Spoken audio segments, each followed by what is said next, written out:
Hey everybody, Fakesagan here. Got another political video for you tonight, but this one is not going to be about Russia. It's going to be about American politics.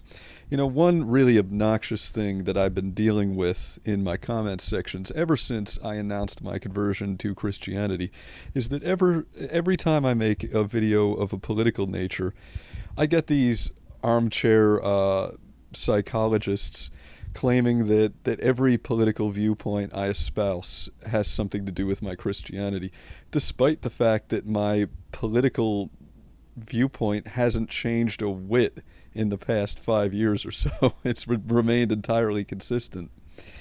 And this video I'm sure is going to be no exception because I'm going to be talking about the importance of the traditional family and how social programs, mostly instituted by the Democrat Party, have been destructive to that. But I want to point out that even before I converted to Christianity, this is an issue that I was discussing. I was talking about this in my videos about anarchism. And I do still consider myself an anarchist, even though it seems that nobody else does. My support for Trump and my support for Putin, I really fail to see how that contradicts my stated political position. These are populist leaders that are anti-globalist. That should really say it all. But even when I was, having lots of debates and discussions within the anarchist community and the anarchist vlogosphere here on YouTube, I was talking about this problem. Now, why would traditional family units be on an anarchist's radar? Why would that be on the radar of someone who at the time was an atheist? Well, I'll tell you the reason why. The best defense against a despotic government, the best bulwark against, the best prophylactic that we have against totalitarianism is a politically engaged populace, right? It's political activism, grassroots activism. And without social cohesion, there is no activism. And social cohesion begins with the traditional family. This is basic sociology that I'm talking here, folks. The base unit of social organization is and always has been the family. And from there it moves up in orders of complexity. It goes to the town council meeting or the church congregation, and it increases up and up and up until we have units of social cooperation large enough to affect change on a national level. But we don't have that when we're quote-unquote bowling alone. When we have policies in place that incentivize people to become separate and isolated hermits who spend their time fulfilling created wants and chasing consumerist desires. And we're isolated from one another and don't cooperate. There's strength in numbers. Even a child can understand. When an individual goes up against a mob, the mob wins and the individual loses. Well, the government is highly organized and highly cohesive. They're all working together. So the people, in order to have a voice in Washington, need to be doing the same thing. Well, social programs are devastating to the cohesion of the traditional family unit for reasons that shouldn't be difficult to understand. If the government incentivizes women, if the government financially incentivizes women to dismiss fathers from their children's lives, then that's exactly what they're going to do.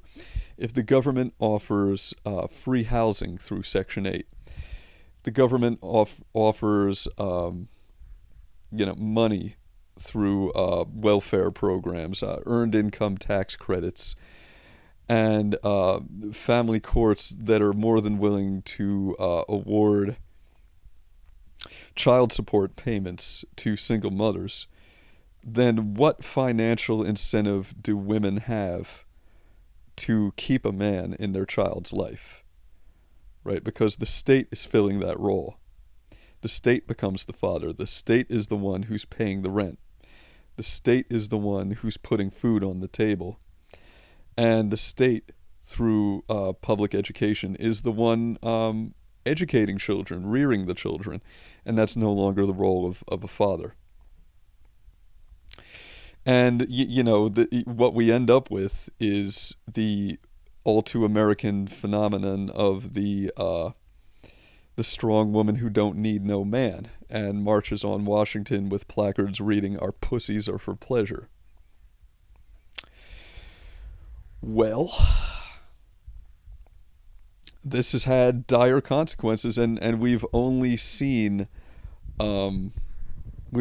government become more corrupt, less accountable, less transparent, and less responsive to the needs of the people governed, correspondingly as the family unit has degraded over time. Now let's look at some data here from Pew Research Center, because I've noticed that, I can make claims in my political videos which are really common sense statements, things that any American should intuitively understand from their own observational experience of living in America, and yet that's never good enough for people. People want to see facts. People want to see numbers. That's what grabs the audience's attention. So let's do a bit of this. And this is Pew Research Center. Fewer than half of U.S. kids today live in a traditional family. So fewer than half, 46% of U.S. kids younger than 18 years of age are living in a home with two married heterosexual parents in their first marriage. And here's this graph right here. Now, this is old data. It ends at 2013, but we're going to talk about that. So what we have here is the percentage of children that are raised in a quote-unquote traditional household with two married parents in their first marriage. And in 1960, that was 73%. In 1980, it was down to 61%, and by 2013, it was down to 46%. Now let's look at the other side of that graph. And this light blue graph here, this represents children that are being raised by two married parents, but one or both are remarried. Now, I don't care about that. And I'm going to gloss right over that, because by my reckoning, a child who's being raised by two married parents of opposite genders, they're going to have a well-balanced and healthy upbringing, regardless of the fact of whether the parents are remarried or not. Life is not a Disney movie. It isn't perfect.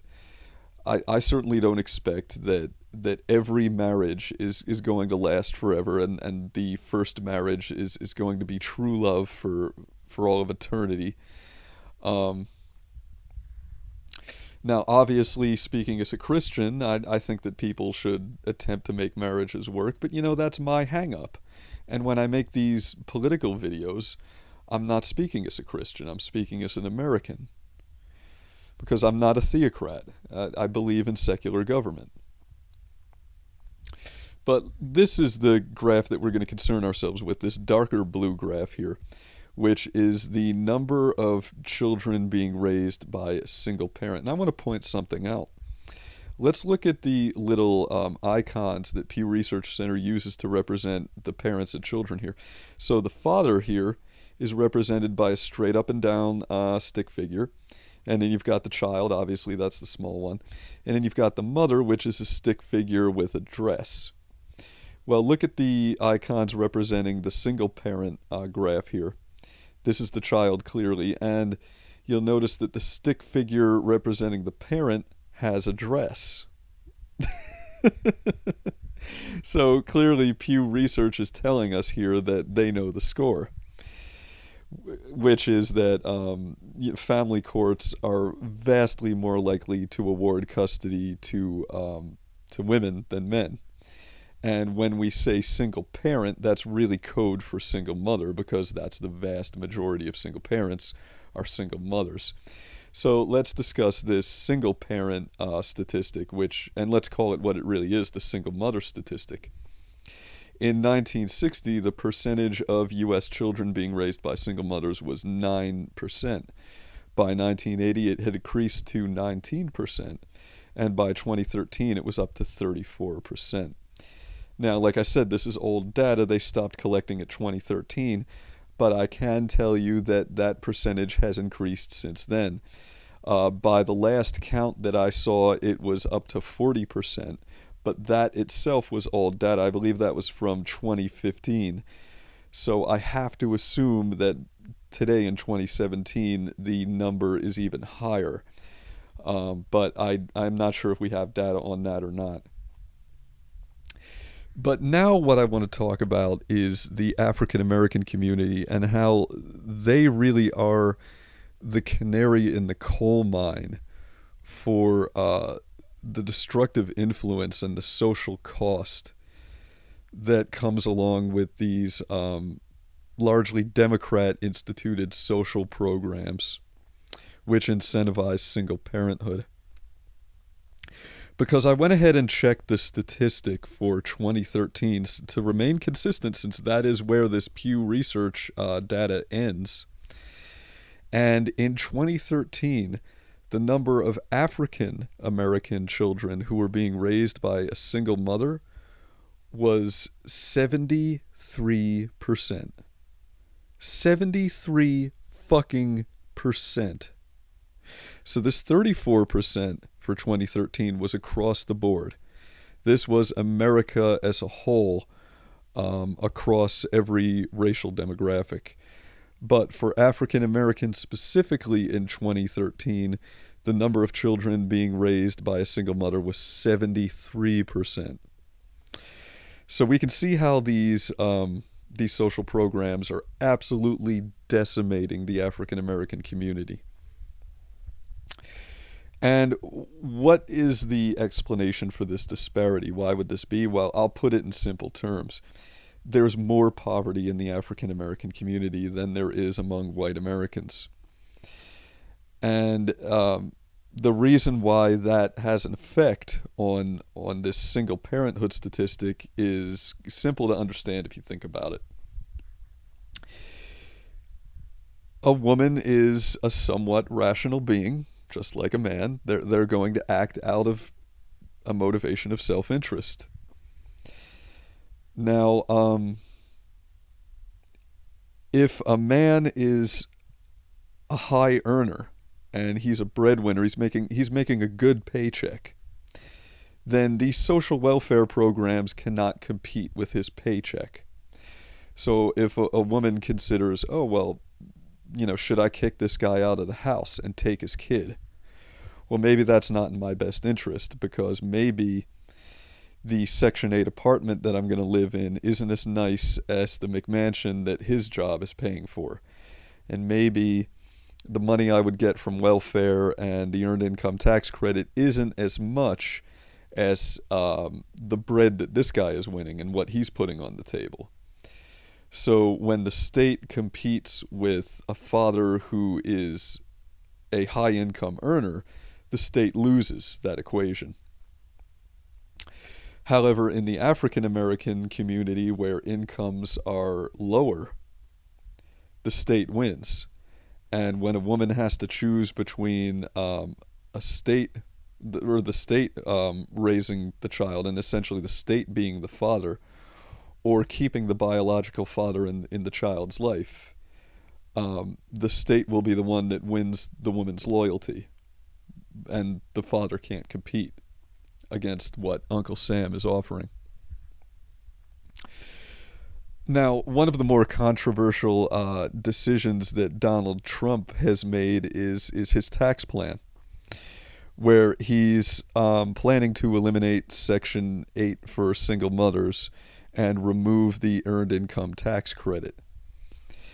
which is absolutely fantastic. This is the best thing to happen to America because it will increase it will restore the traditional family unit, and in so doing it will increase the amount of social cohesion and thereby increase the level of civic activism and grassroots involvement,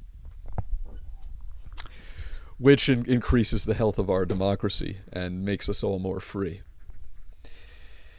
But what I want to demonstrate is that if you look at the opinion of African American political vloggers on YouTube and the African American vlogosphere, you'll find somewhat of a gender-based disparity when it comes to Donald Trump's tax programs.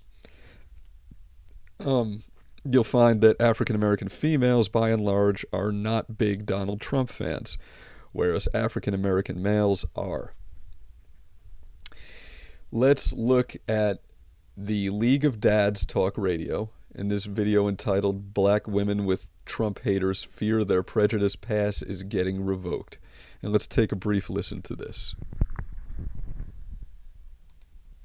Now, how many of you black men out there can truly say that in the last 20 years of your life, you felt that the racist comments and the prejudices that has been shown to the black community was extended to all the people in the black community? People, what I'm saying in this video right here today on the 16th of November, 2016, I am somewhat happy about all these "we gonna kill niggers" slurs. Niggers get out the fucking, we done cleared the niggers, the White House and niggers.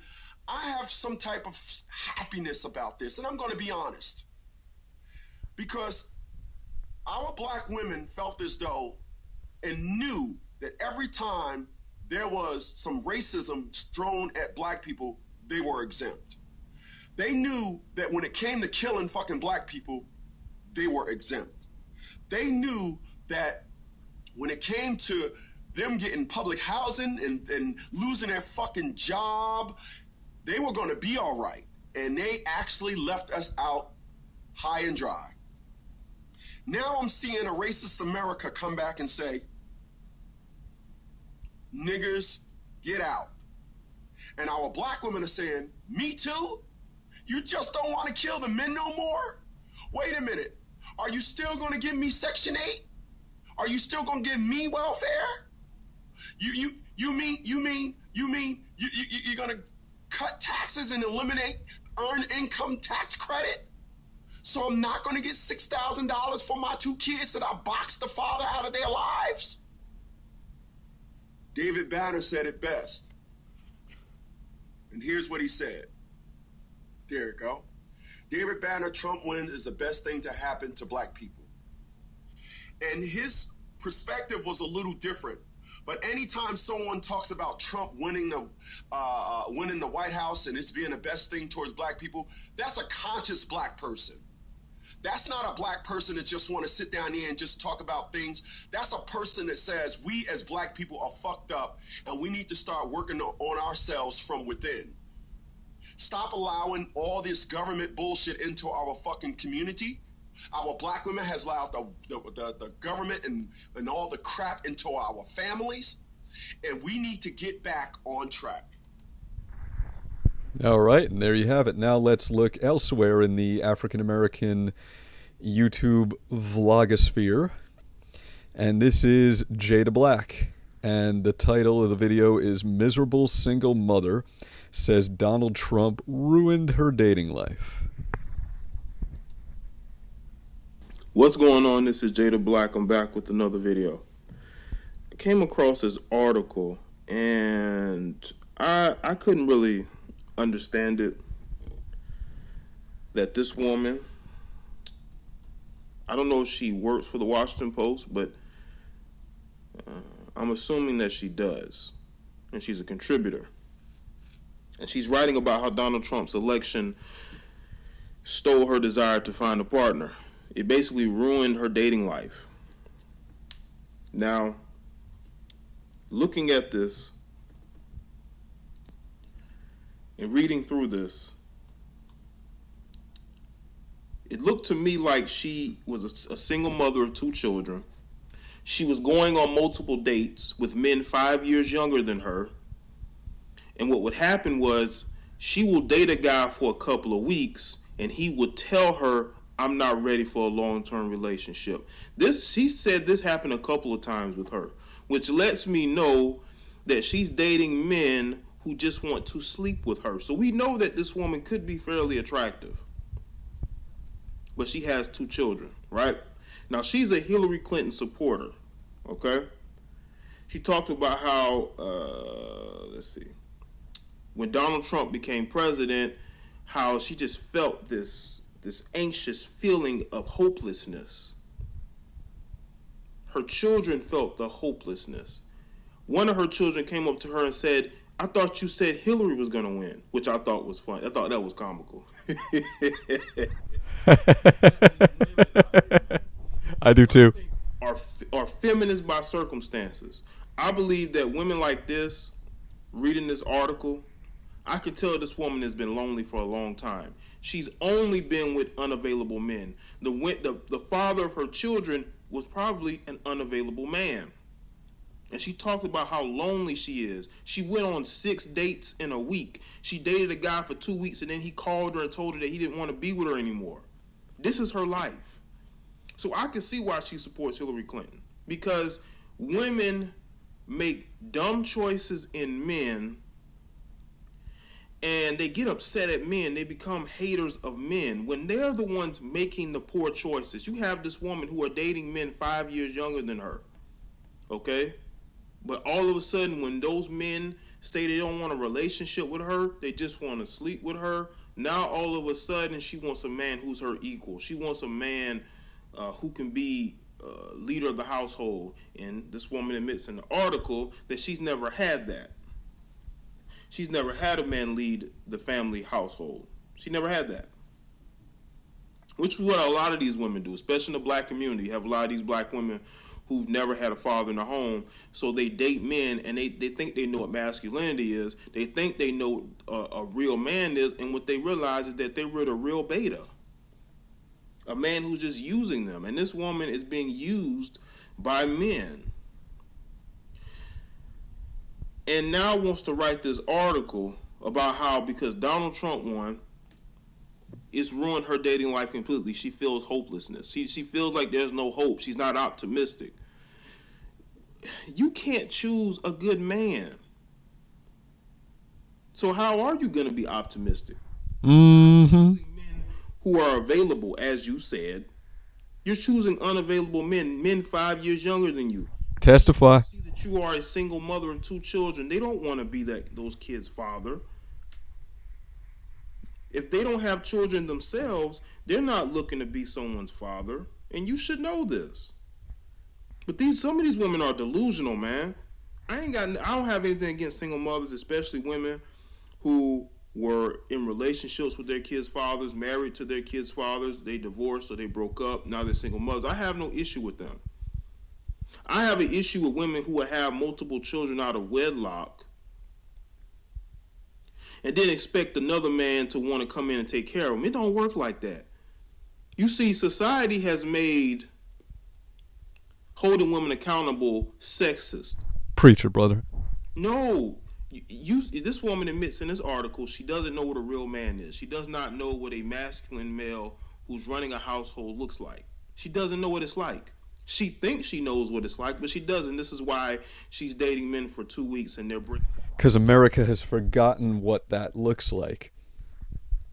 Now, some people who criticize the Black Lives Matter movement talk about how it doesn't bear much of a resemblance to the civil rights movement of the 1960s. But again, let's return to Pew. The 1960s was when single parenthood was still down at 9%. Okay, so even though this 34% in 2013 is across the board, and that's lower than the 73% for the African American community, you also have to assume that in 1960 the African American percentage of children being raised by a single mother, while it may have been higher than 9%, it was lower than 73%. And because of that, they had that base unit of social organization, which is able to move up to the church congregation, the town council meeting, and increasingly progress in orders of complexity until you get a march on Washington. So anyway, the point of this video is essentially single mothers are the bane of American society. They're destroying our democracy. And go Trump. That's all the news that's fit to print. Keep it fake.